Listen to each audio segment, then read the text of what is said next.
Hi everyone, welcome back to another episode. In this video, I'm going to let you know how you can add Solana network to Metamask.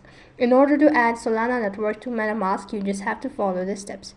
First of all, you have to go and log into your Metamask wallet account. So when you're logged into your account, that's going to take you to the home page. So from the home page, what you have to do is you just have to go ahead and select the add button.